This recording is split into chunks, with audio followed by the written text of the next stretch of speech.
Sustainable Production Systems and Integrated Programs, and Director of Integrated Development Program. For a brief introduction, Dr. Goberts, the floor is yours.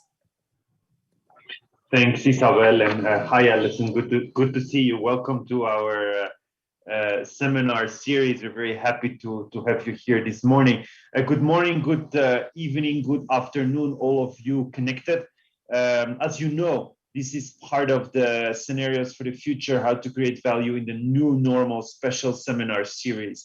And the idea of the series actually originates from CIMMYT's participation in the Knowledge Systems for Sustainability consortium, and in the fact that CIMMYT designed some 2025 plausible scenarios for the future post-COVID or plus COVID, when we have learned how to live with COVID, and what would that mean for our research agenda. And during that process, we got input from several institutions, including Nrel, and as many of you know, Nrel is a world-renowned research lab in the US on renewable energy. And obviously, if you cannot talk about agriculture without talking about water, but you cannot talk about agriculture and water without talking about energy. So that therefore, I'm very honored to welcome our special speaker, Alicen Kandt, Senior Mechanical Engineer at the National Renewable Energy Laboratory, who will present the special seminar, Agrovoltaics Research Activities at the National Renewable Energy Lab. Alison is a Senior Mechanical Engineer, as I mentioned, and provides assistance in assessing technical and economic potential of renewable energy efficiency and water efficiency opportunities, as well as providing technical support to many projects. Alison's research interests focus on the evaluation of emerging technologies and on the water-energy-food nexus, particularly the quantification of the energy uses for our water infrastructure. And as you remember, there was this one scenario called the green evolution. And apart from identifying the no-regret investments, we also identified that we should do everything to stimulate that green evolution. And I'm sure that Alison will give us several new ideas on how CIMMYT can integrate in its work. Alison, the floor is yours. Thank you so much. And thanks everybody for your time today. I'm excited to speak with you about some of our related research at the lab. And so I do have some slides I'm planning on sharing today. And I welcome you to, I probably won't see hands raised, but we can ask questions during my presentation. Just put them in the chat. And then at the end, we should have a fair amount of time for discussion and for Q&A. So with that, let me share.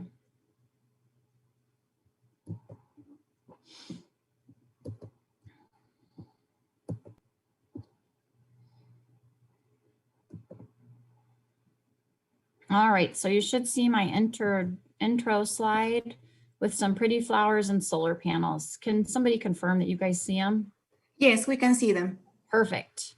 Okay, so today I'm going to give an overview of the agrivoltaics research that we're doing at the lab and some of the related projects. So to start, I was going to give an overview of Nrel for those of you who are not familiar with our organization, and then introduce you to this topic of agrivoltaics. So I'll talk a little bit about some of the drivers and define what that even is, and then talk about related research. And then I'll leave you with some research needs and some future applications. And then of course, we'll have time for just some discussion.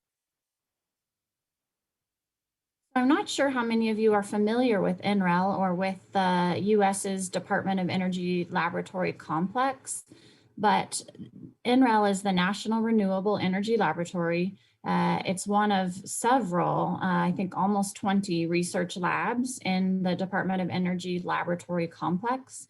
It's the only one focused expressly on energy efficiency and renewable energy research. And so we're the big red sun right in the middle of the map there.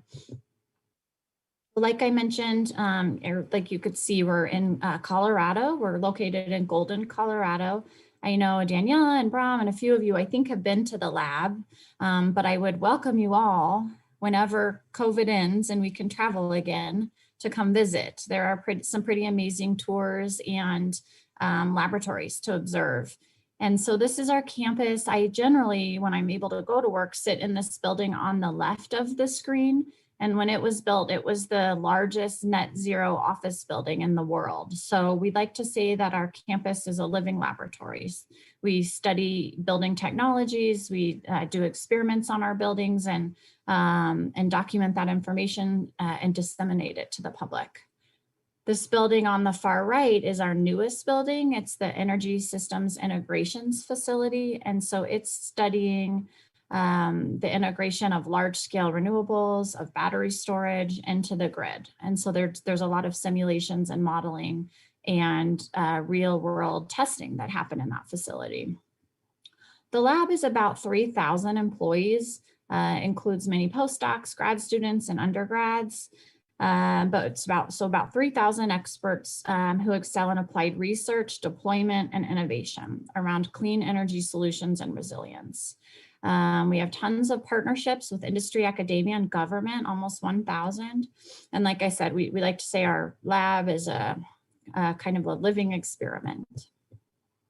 So our research is in these 4 main energy sectors. So spanning renewable power, so solar, wind, water, geothermal. We also do research in sustainable transportation. So looking at bioenergy and biofuels, vehicle technologies, and hydrogen. And then we do a lot of research in energy efficiency. So looking at buildings, like I just mentioned on our campus. So we look at both residential and commercial buildings research. We also do research in advanced manufacturing. So how to make those processes more efficient, how to recycle materials and make, for instance, wind turbines that can be recyclable. And then we also have a strong focus in government energy management. A lot of the work I do is actually funded by our federal government to support their buildings and to make their buildings more efficient. And then this last category, like I mentioned with that energy systems integrations facility, it kind of bundles in those other 3 categories and really is focusing on the integration of all of these systems, how to improve resilience, looking at modeling and high performance computing and simulation, and then also looking at cybersecurity of our energy systems. With that, I'm going to dive into our agrivoltaics drivers and introduction. So, if we were to contemplate powering all of our electricity around the world with solar in a zero carbon emissions kind of dream world, these black boxes visually are demonstrating what that surface area would have to be for solar to provide power for the entire world. So I found this just a really staggering representation of the land area that would be needed to do that, and actually found it to be smaller than I would have thought it to be. This is projected out to 2030 energy needs. And again, it's just electricity based. But I think that made me feel hopeful that it's not some crazy huge amount where we're covering an entire continent with solar. But I think as we're building towards that maybe goal or ideal, we need to contemplate how we're developing the land. In the US, there's been a large initiative called the Sunshot Initiative, and it's been aiming for many years to drive up solar capacity installation by driving down solar costs. So the graphics on the top are showing projections for growth in installed capacity. The top left is rooftop and the top right is utility capacity. So in the US and around the world, we've been seeing, large upticks in the installation of solar as the costs have really come down over the last several years. Of course, there is some distributed rooftop solar being installed, but we envision that the large scale, megawatt utility PV capacity is going to also really start taking off. So as that happens, we need to contemplate how that is impacting the land. And then in the bottom right is the projection of where a lot of that capacity growth is going to be in our country. And so you can see a lot of it's in the desert Southwest and in the middle band of our country where there's a lot of croplands. So the graphic on the left kind of blows that up to a global scale that, where solar power potential is the greatest is really over our croplands. And at the same time, we're seeing that, our agricultural producers, our farmers are really still struggling with profitability. You might remember over the last, 1 to 2 decades, farmers started partnering with wind developers and installing wind turbines as an income stream. And so, potentially solar is the next, money crop or the next potential income stream that they could co-locate with their crop to help add an additional revenue stream. At the same time, some rural communities are a little bit resistant to solar development. They often feel that it's, taking away from productive lands, that it's potentially impacting the view shed or, the way the land looks. And so there's that kind of negative component as well that we're needing to work with and educate and inform. So, conventional site preparation for solar plants is generally it's like this picture on the right. So generally, clear cutting the land, flattening the land, removing the topsoil, soil compaction using heavy machinery. Often we see a very large land footprint for the foundations, including concrete.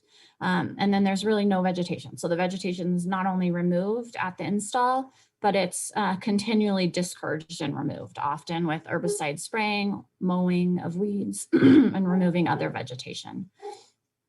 So the idea is if we could transition into low impact site preparation. Existing vegetation would be left intact or is replaced with low growing vegetation. The topsoil is left in place. The natural contours of the land would be worked with. So, siting would be done in areas where it's already pretty flat or, maybe sloping to the south, and you could capitalize on that rather than just, grading the entire land flat. Soil and vegetation are left intact. Stormwater management is improved because there's less runoff and erosion. There's lower land footprint for those foundations. Often they're just driven piles. And then, really focusing on vegetation that supports the habitat. So pollinator species, other native fauna is really encouraged. And then there's minimal O&M. So it's encouraging low growing native vegetation. So rather than having to come in and continually mow or continually spray herbicides, there's grazing or other vegetation encouraged that is supposed to be there. And so this is kind of a visual representation of low impact, this concept of low impact development. And so some of these pictures look pretty traditional for a solar plant. This one in the bottom middle is densely packed solar. And then the top right picture is kind of on the opposite side. You can tell that the panels are a little bit more spaced, both front to back and then side to side. And so that's a little bit more vegetation or crop driven. The bottom right is actually a picture at Nrel. So you can see that, the wildlife and the habitat are coexisting around the panels. And then the two beautiful, flower pictures on the left are showing how you can have maybe some pollinator habitat. So here's the definition, agrovoltaics. It's kind of a blending of two words and of two concepts, agriculture and photovoltaics.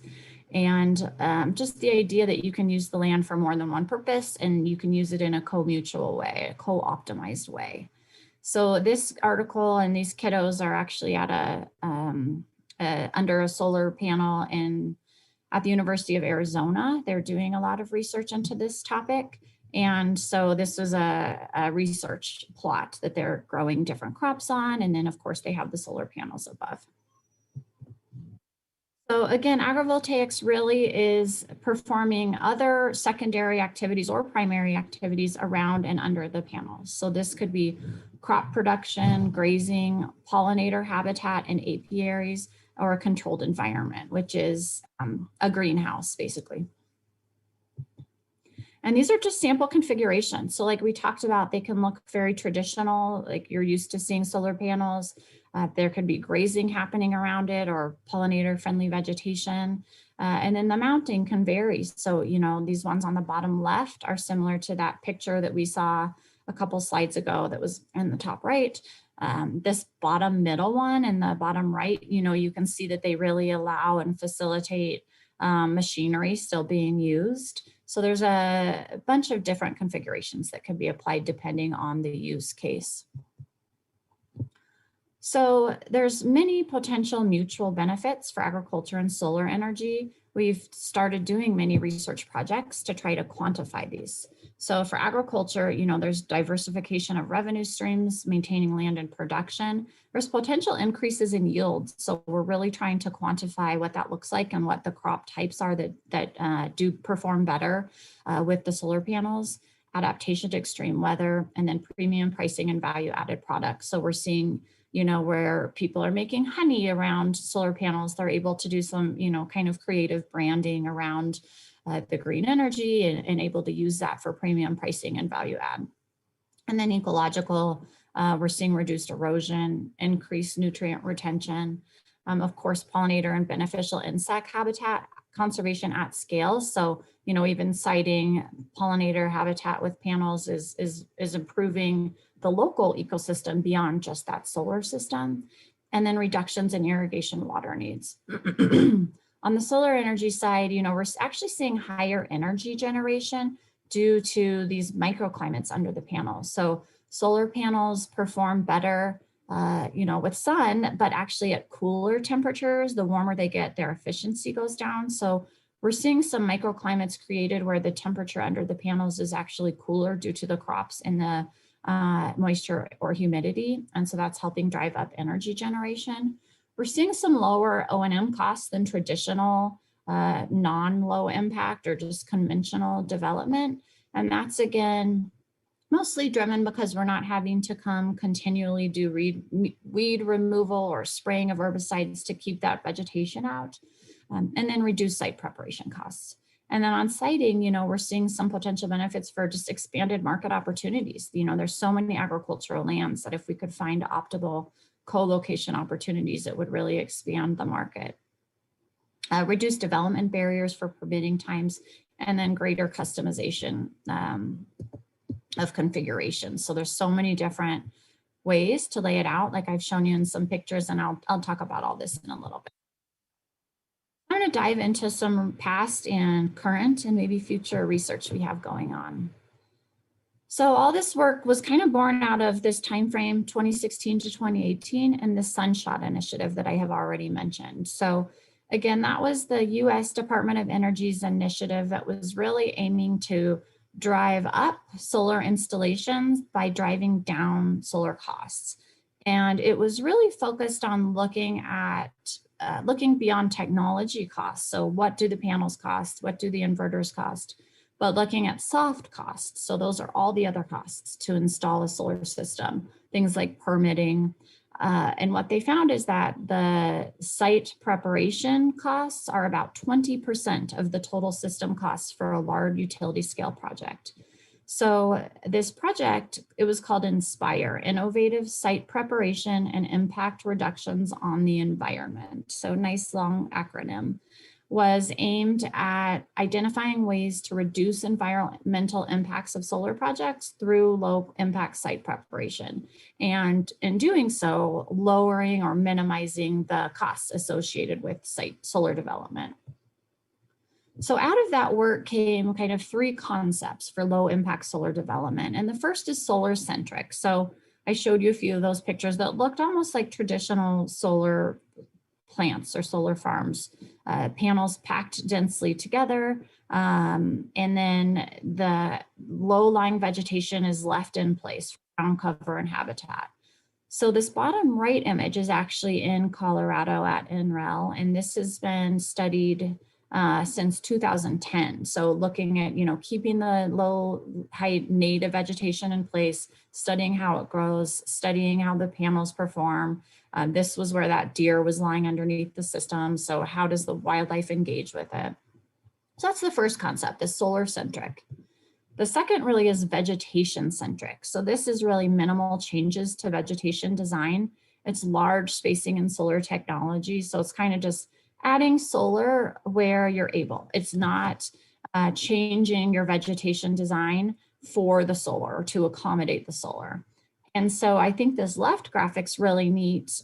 We have a lot of center pivot irrigation in the Midwest of our country. And so looking at those, you know, all that area outside of the circle in this graphic, it's yellow, has a great potential for development for solar, potentially with really minimal to no impact on the vegetated or the agricultural lands.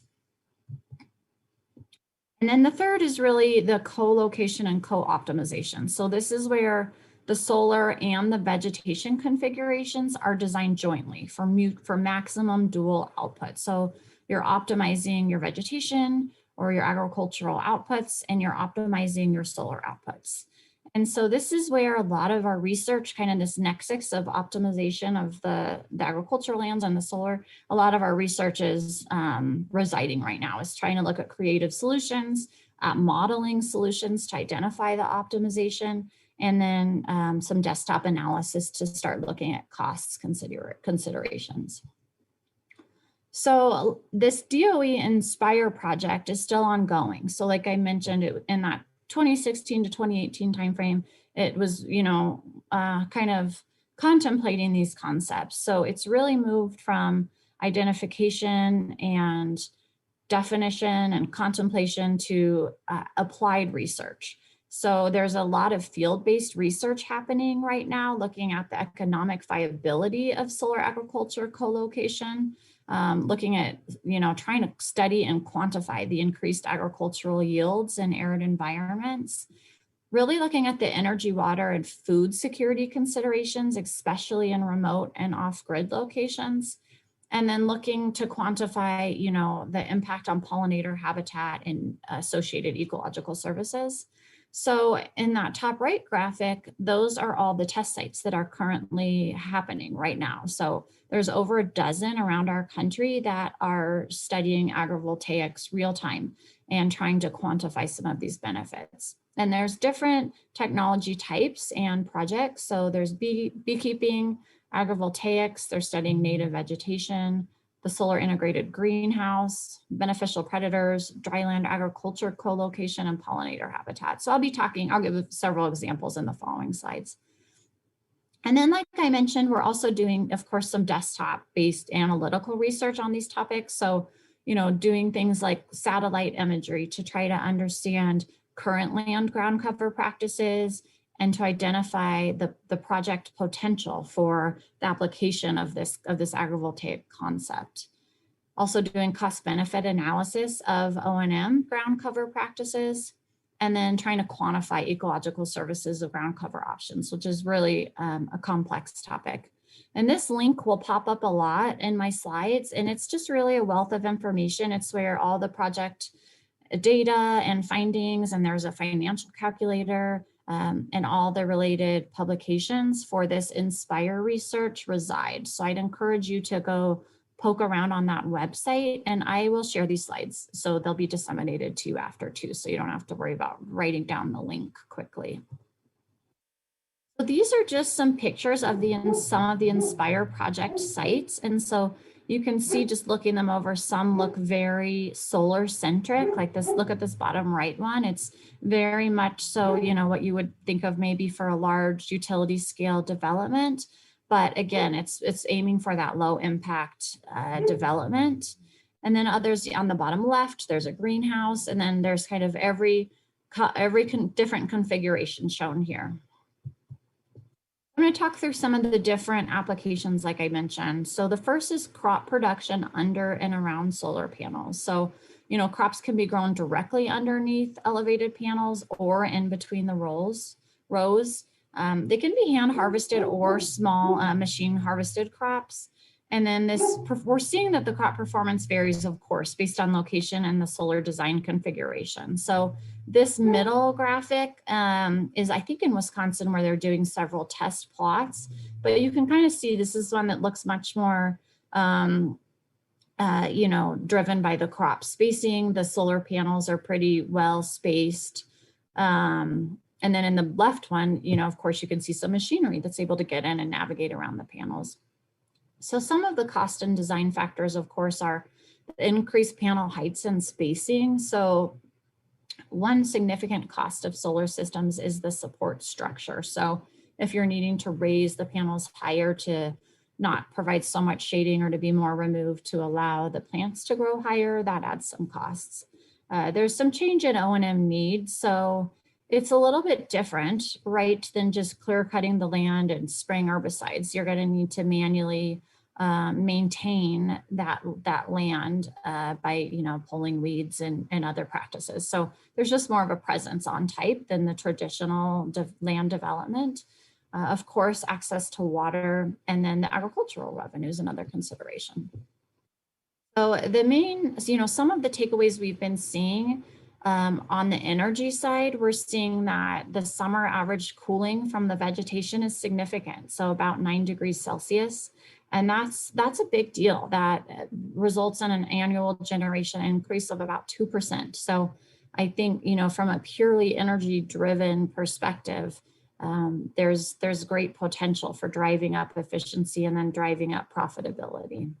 On the food benefits, we saw increases in yield. So 3 times increase in yield for a type of pepper, 2 times the yield for tomatoes, and then the jalapeno pepper didn't, it was a little bit less.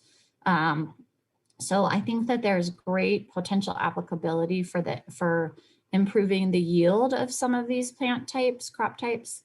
And then of course the water benefits is something that's such an important consideration. So the peppers needed 50% less water and the tomatoes needed 30% less water. I think that there's just some neat water applications too, whereby the panels can be used to catch and divert the water, rainwater for later use. And then in our desert Southwest, we're often having to perform cleaning of the panels because of the dust. And so there's also some neat applicability of, using water for that cleaning, but then capturing it or diverting it and using it to water the crops too. So it's serving 2 uses. So another potential application would be pollinator-friendly solar, where native and pollinator-friendly vegetation is planted around the panels and can then host beneficial insects. So this is what I was mentioning before. It, also has kind of an increased beneficial impact beyond just that plot of land, of course, so it can benefit nearby farms. And this is one that we have ongoing research evaluating the species that thrive in the partial shade of those solar panels. So again, some of these cost and design factors, panel height's always really one, but seed mix and selection, how does it impact O&M? And then are there some potential stormwater management benefits? So again, we're seeing not so much stormwater runoff because the land's not just, cleared. So this is a project in Minnesota that was looking at a vegetation and seed mix field study. So there were 9 different seed types or seed mixes tested at 3 different sites. Looking at, diverse soil and ecotypes. And it was really a pollinator population field study with kind of tons of instrumentation. So here's some pictures here in the top left of vegetation monitoring. The bottom middle, or just the middle, is all the instrumentation. So you can see there's a rain gauge, a anemometer, thermocouple, looking at relative humidity, soil carbon. So really trying to get a lot of points, and then looking at the beneficial insect populations. So from these 3 utility scale solar sites, they found that pollinator habitat had a 3-fold increase in beneficial species over this month-long or year-long period, a 4-fold increase in beneficial insects over this 2-year period. Again, as we're seeing in most applications, the cooler temperature led to higher energy output. And then the O&M costs led to fewer mowing events each year because it was a well thought out pollinator habitat that didn't, reach too high and need to be cleared out. I like this highlight on the bottom that was an extrapolation from this study, but said that over 800 acres of agricultural land would benefit if existing solar facilities had pollinator-friendly vegetation. So, if all of our utility scale plants could integrate this pollinator-friendly vegetation, it would be at the benefit of these 800 acres of agricultural land. And then another, I mentioned this kind of as the marketing side, but is this solar powered honey production. So hives can be located kind of in or outside of the fence. So, you know, with the PV system or outside of the land plot. There's some innovative branding and marketing opportunities, of course, like I mentioned, tied to the sustainable, you know, energy being produced and sustainable land practices.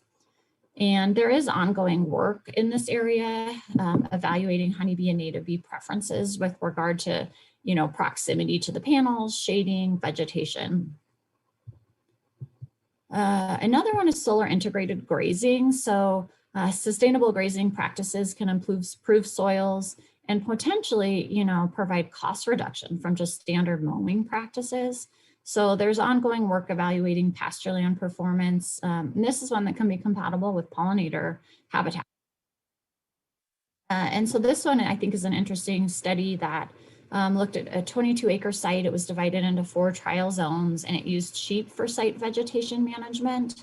So basically they were bringing, you know, in the sheep to clear the vegetation when it was getting too tall or unmanageable rather than mowing. And they found that that required a total of 139 hours, which included travel time. So that was 2.5 times fewer labor hours than traditional vegetation management, which is mowing and string trimming on site. And then of course, you don't have the fuel needed for that mowing as well. And then another sample is this controlled environment agriculture, so greenhouses or indoor vertical designs. So this is, you know, some opportunities for directly using that electricity that's generated. There's some research going on into this tunable wavelength concept, and I have more information on the next slide. But, you know, this is ongoing work. Again, it can be compatible with pollinator habitat. So we're working, partnering with this company that is developing solar integrated panels. And you can see some, you know, the red is actually their panels. And they're doing this light tuning is what they call it, where it's this light altering dye. It converts the green light to red light, which is the highest efficiency for photosynthesis. So kind of a cool, really, you know, specific niche application for greenhouses.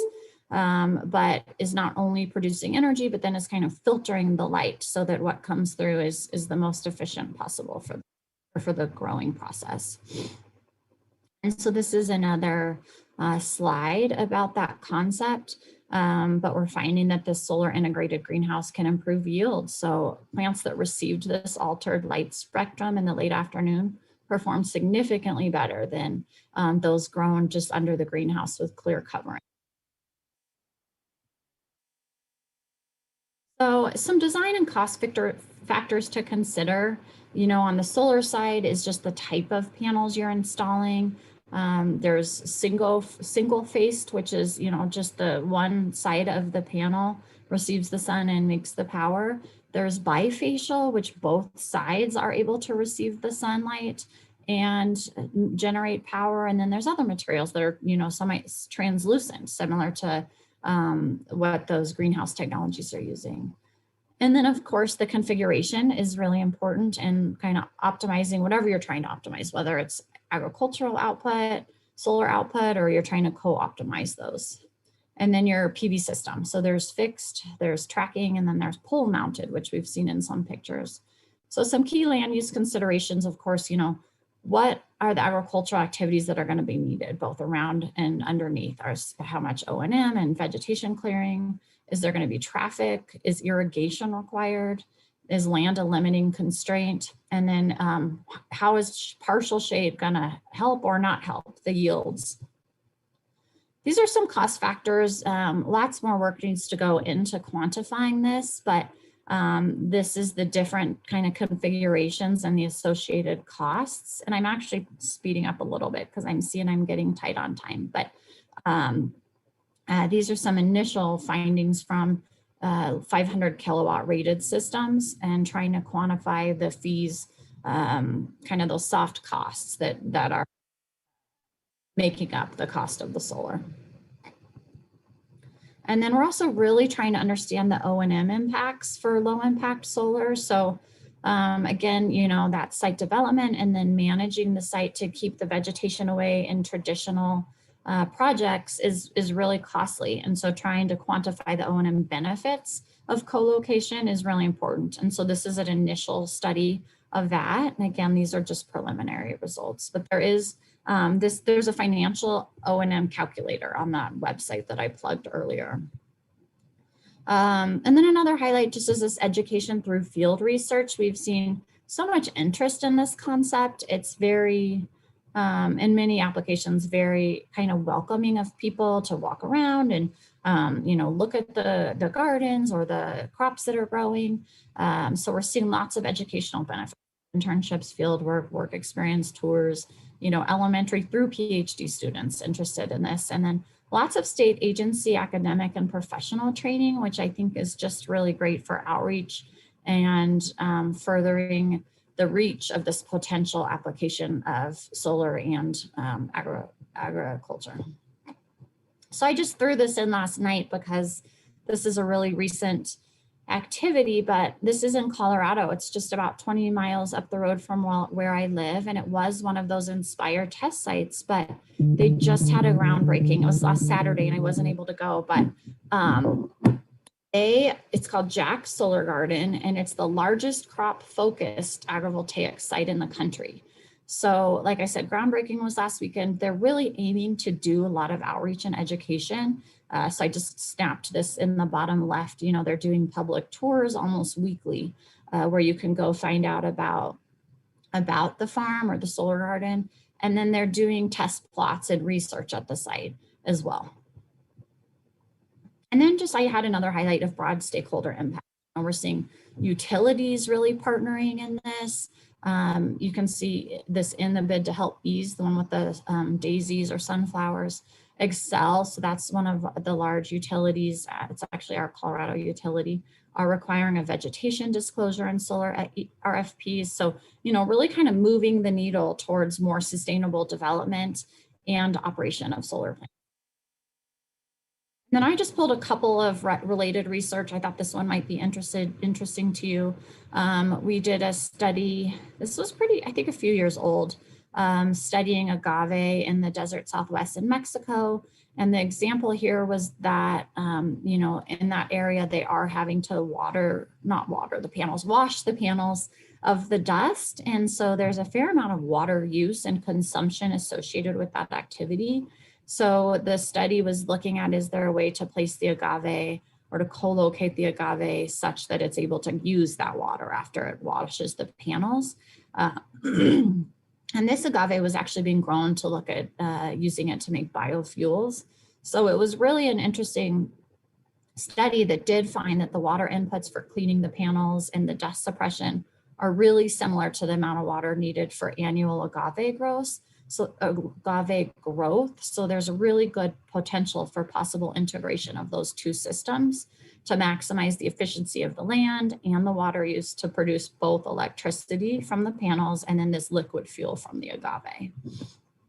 And then we also did some study in India. I would say that this agrivoltaics concept really came out of Asia. It's been happening in Japan for over a decade. So, it's really, they're a little bit ahead of the game, but this project in India was looking at aloe vera and kind of similar to the last slide, looking at, the water that they're using to wash the panels, if it can then be used to grow something underneath it. So we've talked through a lot of these benefits, benefits to landowners of self-generation of electricity, reduced bills, additional income stream, compatibility with grazing activities, some new market opportunities for shade-tolerant crops, help with control of wind and soil erosion and protection of natural habitat, and then improved habitat for pollinator species. On the benefits to solar developers, we're seeing reductions in site prep and costs, or installation costs, reduction in O&M, reduced need for dust suppression, and reduction in litigation vulnerability, tied to things like spraying of herbicides and it may be getting on adjacent lands, decreased permitting time, increased production. So I think that that's a huge that, you know, improves the profitability of the solar systems, and then reduction in environmental mitigation investments. I think I just have 2 more slides, but these are a couple recent kind of tangentially related projects I wanted to mention. So one is we're doing some research into the concept of energy water microgrids. And you may have heard of just an energy microgrid, which is a system that is able to be grid connected, but is also able to disconnect from the grid and operate independently of the grid if there is a power outage or if you know, utility rates are very high. So the concept is a water microgrid as well. So we studied this at the Biosphere and Biosphere 2 at the University of Arizona in Tucson. And so it was nice because it's kind of a self-contained, you know, site. They have water pumping on site. And so we were trying to contemplate, is there a way that they can become, you know, a microgrid, a self-sustaining microgrid for energy and water. And they're doing a lot of agricultural research. They have that picture of the kids under the panels was at University of Arizona. So they're doing some research of agrivoltaics as well. So the idea is just trying to move the needle of agriculture, moving it to a net zero and resilient concept. And then I'm doing a project right now working with Forest Service nurseries in our country. So there's a nursery in Idaho that we're working with, helping them look at how to become more resilient. And so the picture on the left is, you know, some potential solar applications. And they're growing, you know, trees basically for replanting in public lands. And so if there's a way to make that more sustainable or to co-locate solar with their nursery applications, there might be some beneficial outcomes there. And then on the bottom right, this is the United States Department of Agriculture has an agricultural research station in Puerto Rico where they have it's a germplasm repository for numerous tropical fruit crops, and they conserve the germplasm of these crops. And they were heavily impacted in the hurricanes a few years ago, lost power. And so they were really vulnerable to losing these valuable, precious germplasms. So I think looking at the resilience of these operations, is there ways to add solar, you know, maybe in a co-location way, but also in a way that if the grid goes down, they can continue to have power and continue to have refrigeration for their germplasm. So just this I think is my last slide. Yes. Okay. So just other ongoing complementary and future needed work. You know, we're really seeing that we need to do some additional work just in economic valuation and trade-offs at multiple scales. So a lot of this pilot field work has been at smaller scales. So, you know, really a need to look at larger scale projects at crop production, pollinator habitat and grazing, and kind of the impact of those. And then really doing some outreach, understanding landowner and farmer perspectives and factors that affect adoption rates. So, you know, are farmers interested in this? Are they leery of this? What are some of those barriers to adoption? And how can we help minimize those or help overcome those and educate people and make people aware of these opportunities? More comprehensive assessments of environmental and ecological impacts, and then these synergies are needed. Of course, policy assessments and opportunities are needed to see how we can really drive the market in this way. So, you know, giving incentives for co-locating solar at agriculture, speeding up the permitting process. All of these are ways to help adoption of this technology.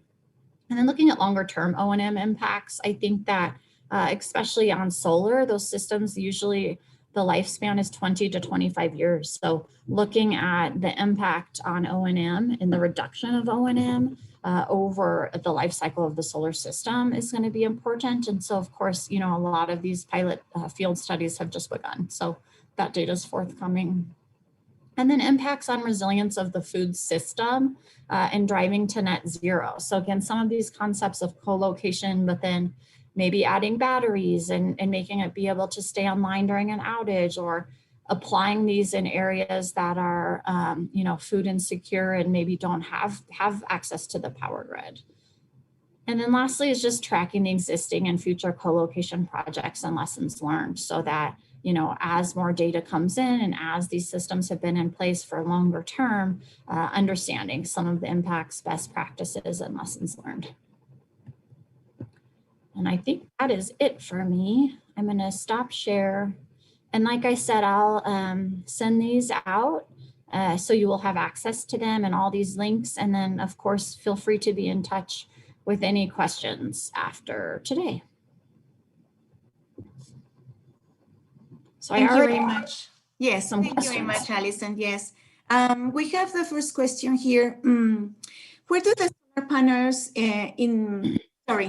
where do the solar panels in the US come from? Are they domestic or are they made from China, or can you give? So most of the panels around globally are made internationally. For a while there was, and there is a push for Buy American for US government projects. And so we were seeing most of the panels and the components made internationally and then brought into the US and put together. But by and large, a lot are coming out of China.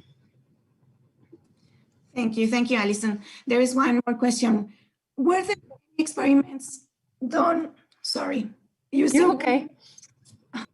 So there were, I do see that. So were there questions done using row crops like maize or corn? So there were, and those were ones that were a little bit larger spaced and had panels not so compressed together.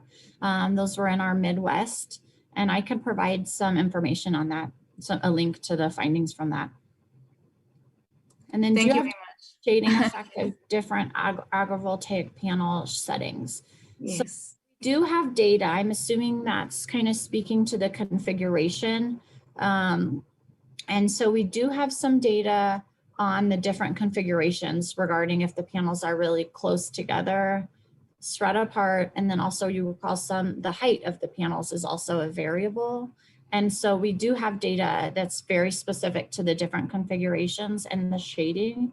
I think, as you know, the shading is going to change depending on location and the sun angle and where it's driving that shade. And so it's very site specific and then crop specific in terms of which crops are going to thrive or not with that increased shade. So there's also ways to spread the panels and do the crops in between where that shade is falling, and then maybe have pollinator-friendly habitat, you know, where the shade is, for instance. So there's also hybrid approaches that can optimize the yield. Thank you. We have another question. Have you tried to put panels on tall pillars up above the forest canopy?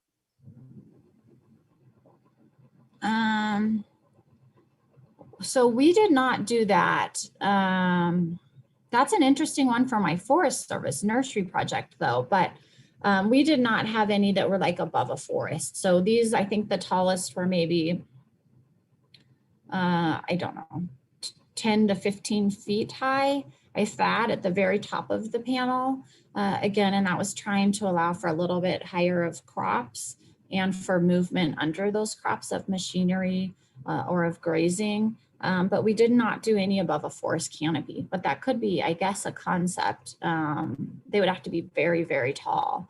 And so at that point, the support structure becomes very costly, but it is an idea. Thank you. We have Gustavo Teixeira. He would like to, can you open your micro so you can make your comment, please? Thanks, Isabel. Hi, Alison. Gustavo here.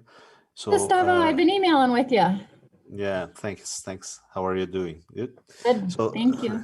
Good presentation. So, my question is, in CGIAR, we are in the process to merge with the different centers, CIMMYT and other institutions to merge to become the one CGIAR, meaning that the stations that will eventually have, I think this is the idea, to have a multi-crop stations where we'll have the station that will have different crops.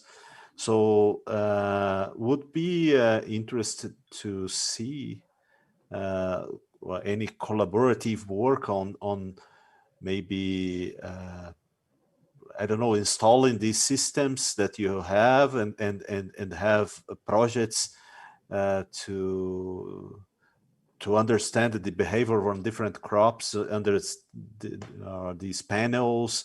I don't know, because one of the biggest challenges that we have, especially in Africa, is definitely electricity, the cost of that. So I don't know, maybe installing something with a project, writing a project together, I know, or maybe it would be a good thing to do, no? Is something that you have interested to discuss that, or I don't know? Yeah, and you and I can talk further about this specifically, but we have done all these field applications across our country. So I think from that, we could try to identify the ones that most closely approximate your climate. It's obviously very climate specific. And then we could help contemplate, do you want this to be more kind of like a test plot? So we could do, some closely packed solar and then study a few different crops under it. Or if you have one particular crop, we could try to optimize the solar, given the crop and the crop spacing. So I think there's a few different ways we could approach it. And then Thank you so much. Thank you. Oh, yes, Gustavo. Thank you. Okay, thank you. We have another question here. How efficient is the vertical mount configuration compared to other angle configurations? So it's less efficient. The most efficient orientation in the Northern Hemisphere is south facing, and then it's usually tilted at latitude. So the farther north you go, you would want to tilt the panel more to gain more input. And then the farther south, it would be flatter actually as you go towards the equator. So for you guys in Mexico, you would lose less by tilting it flat than you would in the north, but you would lose more by turning it vertically. So the closer you are to the equator, it becomes less efficient to have it vertically mounted. But I think you can look at the trade-offs, because then it opens up things like maybe growing higher vegetation, machine operations in between. And so potentially then you're optimizing your crop output or your O&M. So everything's trade-offs. So there's also analysis you can do on what percentage of energy you're losing by changing that tilt angle. And so that also could be part of the equation. Thank you so much, Alison. We have a few minutes available, so anyone would like to give any further comments or any further question? Please raise your hand. We have a comment here. Thank you for the seminar. The presentation was a very, very good webinar. Great information has been presented. And Isabel, I'll share the slides with you. Would that be perfect if you could do that, and then, or if I could do that and then you can disseminate them? Yes, yes, of course. Also, we have a record of this seminar, and we will be posting in the CIMMYT webcast, the YouTube channel, so it can be viewed later on. Perfect. Okay. Thank you so much. I encourage everybody to reach out to me if you have any questions or thoughts. Yes. Well, it looks like, I don't know, Alison, do you have any final comment? I don't. I think that this is just a really fun potential area, hopefully area of growth, and leading us towards more sustainable use of our lands and optimizing them in multiple ways. So I think that there's a lot of promise here. Thanks, everybody. Okay. Well, there are no further questions, no further comments. So I would like to appreciate Dr. Alicen Kandt, a senior medical engineer at the National Renewable Energy Laboratory, who has presented this special seminar, Agrivoltaics Research Activities at the National Renewable Energy Laboratory. Thank you so much for your beautiful presentation. We look forward to a very strong collaboration between the National Laboratory and CIMMYT. And thank you very much for your time, and thank you very much for the audience for joining today. Thank you, Alison. Thank you. Bye. Bye.